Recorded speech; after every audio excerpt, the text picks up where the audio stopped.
cannons to drive back protesters and also fired tear gas. Some demonstrators threw Molotov cocktails and missiles. Over loudspeakers, the police announced they were opening the square up to traffic, but that they would allow protesters to remain in the adjacent Gezi Park. It comes a day after the government said Prime Minister Recep Tayyip Erdogan would meet with representatives of the Gezi Park platform on Wednesday. Sayın Başbakanımız bu olayların başında bulunan, Our Prime Minister has accepted requests to meet with certain groups that are leading the demonstrations. üzerine kendilerine He meets some on randevu Wednesday and others at another time. Çarşamba günü görüşmeler yapacaktır. They will be told the reality of things as we see them from our side. Onlara işin gerçeği anlatılacak. Onların da düşünceleri Sayın Başbakanımız tarafından dinlenecektir. But the Deputy Prime Minister proceeded to call the anti-government demonstrations illegal and said the full force of the law would be brought to bear on them. On Taksim Square, the reaction was one of anger as protesters claimed the government was scorning them. If he wants to meet, let's have a talk about who will be at the meeting. An atheist, an alcoholic or a vagabond. He excluded everybody, so I wonder what he will say to us. Another measure likely to displease many of the protesters is President Abdullah Gül's approval Monday of a law which will restrict the sale of alcohol. For the moment, it's not clear what middle ground will be reached in Wednesday's meeting. For more on this, I'm now joined by Armin Jordan, our International Affairs Editor. Hello, Armin. Hi, Claire. Now, could you start off by just fleshing out for us what the police in Istanbul is trying to do? What's their plan for Taksim Square and Gezi Park? Well, in the last few moments, I've just been watching these live pictures. There's still battles going on between some hardcore protesters, it seems, and police in a corner of the square. Hard to tell exactly which one from the close shots, but we've seen Molotov cocktails being fired at a police van, police firing water cannon and what looks like tear gas at times at some protesters. In terms of the importance of retaking, so to speak, Taksim Square, is that it's very central to traffic in Istanbul.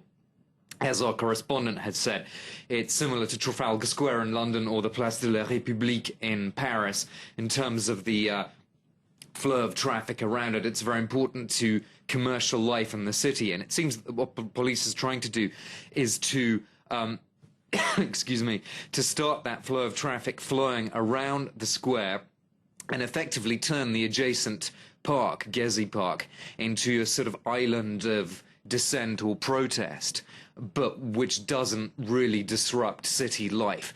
This seems to be the direction that Recep Tayyip Erdogan, the Prime Minister, is going in. And another sign that he's going in that direction is that he's announced he's going to meet the protesters tomorrow in Gezi Park, or rather protesters from that Gezi Park protest. I'm not sure if it's actually going to be in the park itself. But what he says he's willing to discuss is the environmental issues. So remember, the Gezi Park protest first started as an environmental protest, saving the trees, stopping another shopping mall from being built. And it then mushroomed into this much larger protest with people going to Taksim Square. But Erdogan is trying to channel this back into how it started. First, clear Taksim Square, isolate, it seems, the people in Gezi Park, getting the traffic flowing around it, and then trying to address perhaps some of these environmental grievances. But he's certainly not willing, it seems, to address the broader political issues, those things that have been raised by this stream of people who'd been coming to Taksim Square, which is now being cleared, as we can see. So like you say, the Prime Minister is willing to speak to protest leaders. That's the plan for tomorrow, Wednesday. But on the broader political issues, it doesn't seem that he's really prepared to budge an inch.